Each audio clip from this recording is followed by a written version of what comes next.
We know, especially as Muslims, that marriage is honorable, it's respectful, it's noble, so much so it's considered half of your deen. And not only monogamy.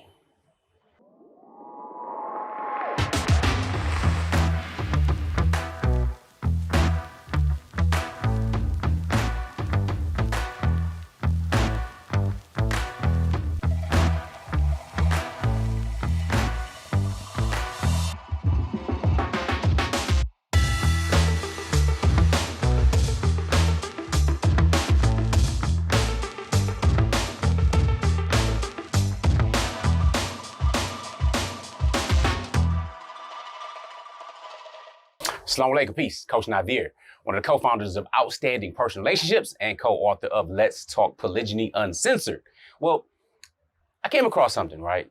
And it's really this mindset I want to talk about when it comes to husbands being inconsiderate or insensitive when choosing to marry again, all right? So that means the husband is currently married to somebody, practicing monogamy, and he chooses to marry again. Now, there was a question that was posted in our Facebook group. If you're not part of it, consider joining it. It's Let's Talk Polygyny. You can ask questions anonymously and so on. So basically, there was a question that was posted anonymously, and it said something along the lines, and I'm paraphrasing of, why would a man marry when his wife is pregnant? You know, she's going through these different emotions, and that's pretty inconsiderate, and he should wait until afterwards or at a different time, basically.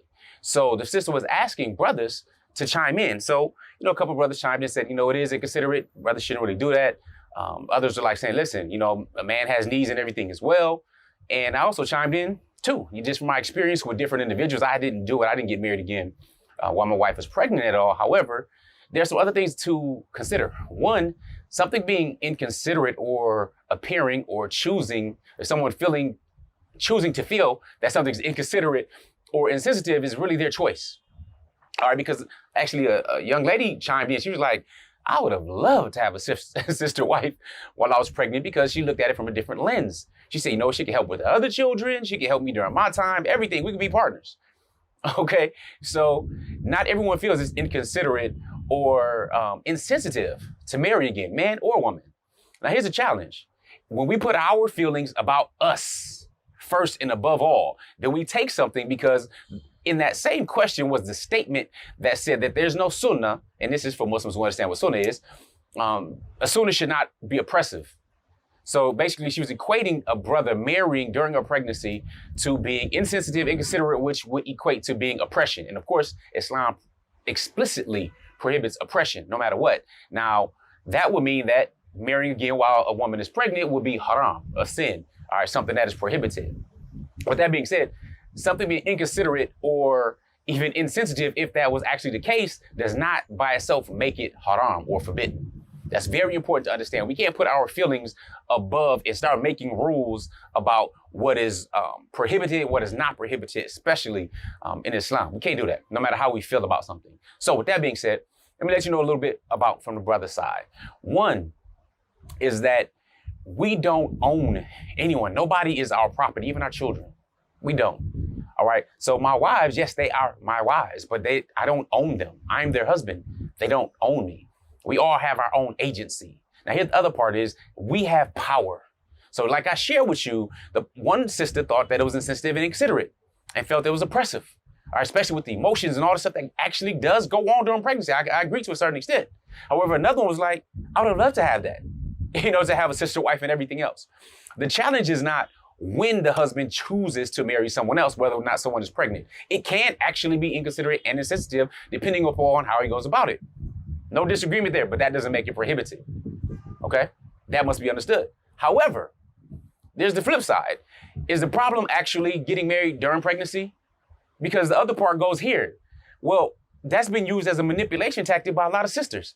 Well, I'm pregnant now. Why don't we just wait till after pregnancy? But guess what happens after pregnancy? Oh, well, we have a newborn. Just give him some time to get to know you and love, and I need this support and help. Now we have a new baby.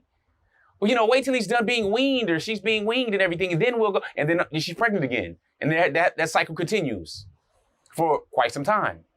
So is the challenge or issue when getting married or just actually getting married and practicing polygyny? We find that many times the foundational issue is just a man marrying again and there are unresolved emotions and challenges, things that go on there. So one of the most important things that we stress it all the time in our courses and what we do is that we have to have open and honest communication. We have to. We can't expect someone else to know what you're thinking, know what you feel is inconsiderate or disrespectful or anything. All right, so having that open communication is very important. Yes, there are emotional hormonal changes that happen with women every single month, pregnant or not. All right, men have emotional issues and challenges also. All right, but I don't hear anybody saying, what about the man or what about my needs? Because we do have needs. We just don't express them as much as women tend to express theirs. We tend to go inward versus going outward, seeking social validation or speaking with a lot of other people in different circles. So as an example, many men can relate to if you have a baby, right? Well, your wife has a baby and she's breastfeeding and doing a thing and all that kind of stuff. We get the little jealousy kind of going on because we used to have access that we no longer have access to as much as we had access to with this little baby in the way. Now, the baby's a blessing, yes, indeed. But you know what? There's still some things that the man's hormones don't change like a woman's hormones change. I am Coach Nazir. And I'm Coach Fatimah, his wife. And I am Coach Nyla. I am also his wife. We are the founders of Outstanding Personal Relationships, as well as the authors of the book, Let's Talk Polygamy Uncensored. And I'm sure you're asking yourself, how can you get your hands on a copy of it right now?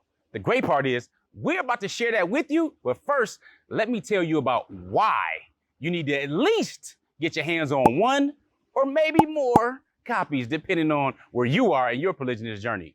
Some of the things that we discuss in our book are issues about trust, insecurities, jealousy among wives, and maybe possibly even creating lasting friendships. Especially friendships amongst co-wives. And we share in this book how you can understand that it takes a village, that polygyny is not some taboo topic or something that's going to leave women stranded alone and kids not loving each other or feel like they're left alone by their fathers or from their fathers or whatever the case may be. You will learn so much in this book. Let's Talk Polygamy Uncensored. Indeed, we lay down the practical steps that we wish we would have had when we started our polygamy journey over 13 years ago. Well, the time is here, and all you have to do, go to letstalkpolygamy.com. Order a copy, order the bundle, do whatever it is you need to do so there's no more excuses, and we make it marriage great again by reminding people of polygamy, which is an ancient solution to a modern day problem. Let's Talk Polygamy.com. Get your pre-sale order on. With that being said, make sure you are growing intentionally, loving fearlessly, and connecting on a higher level every single day. Visit the link. Assalamu alaikum. Peace. Peace. Even her body changes. Now, there may be times where you might be out somewhere, a man is out somewhere, a woman's out somewhere, and you may be together and chilling or what have you, and guess what? Forgot the breast pump. So now there's engorgement and other stuff. And the man is like, yay, because guess what? That belongs to the baby right now. You know what I'm saying? And yeah, I'm talking about some funny things and I'm talking about engorgement and all that kind of stuff, right? But here's the facts.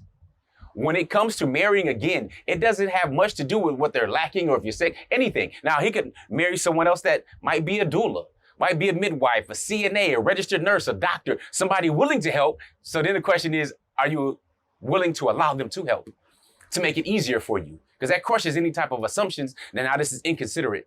Or helping by actually helping him.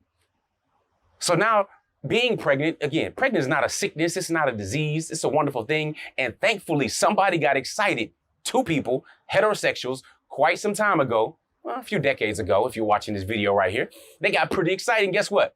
Boom, you're the result. I'm the result of that excitement. Okay, so it's absolutely a blessing. It's not a sickness. All right, so, but during that pregnancy, during that time, especially in the latter stages, or late trimester, or depending on, you may have challenges in any of the trimesters. But you may not have the ability to be the same as when you're not pregnant to do different things for your husband. That in and of itself is lightening the load. Think about that.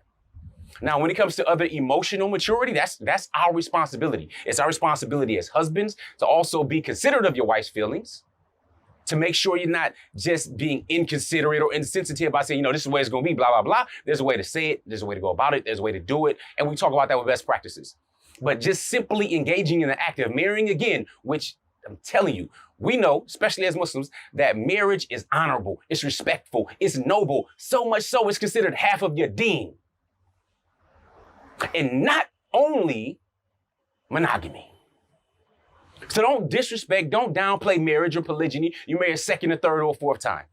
Because every single one of those is so important to the nuclear family, to society, and everything else. But then it's like, oh, you choose to marry again like it's nothing, like marriage is not important. It is. But we have to understand as men that we have to deal with different emotions, so we have to have emotional maturity. But at the same time, our dear sisters, you also have to recognize that right now we're just talking about polygyny, marrying up to 4 wives. And if you're Muslim, I wonder what you would say back in the time where you could have unlimited, unrestricted concubines, where you're living in a state that continues to expand. Yeah, you can have 4 wives, but you can have unlimited number of concubines.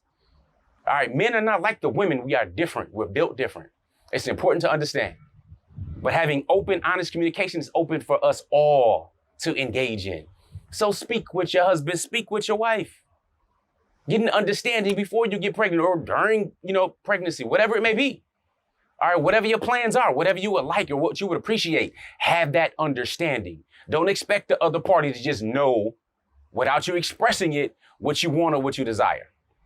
So again, to reiterate, just because a man chooses to get married while his wife is pregnant does not mean that he's insensitive or that's inconsiderate, and absolutely not that it's oppression.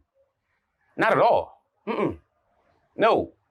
See, if you have the ability to restrict and have a say-so, and when a man chooses to marry again, very few would ever marry again. So you don't have that authority to go ahead and put a stop and say this and shame somebody. No. You're not to reel that back in. Look at my perspective and say, you know what, why do I think I have that authority to do so and say so? Maybe that might be immature. And again, brothers, you got to handle it in the proper way.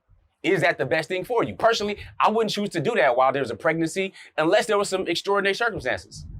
But that's just me. That doesn't mean you can't. That doesn't mean it's not a good look. It just means that that's my choice. So don't jump on the shaming of men. Stop that, please. Because there can be an unlimited number of things that you may have a challenge with.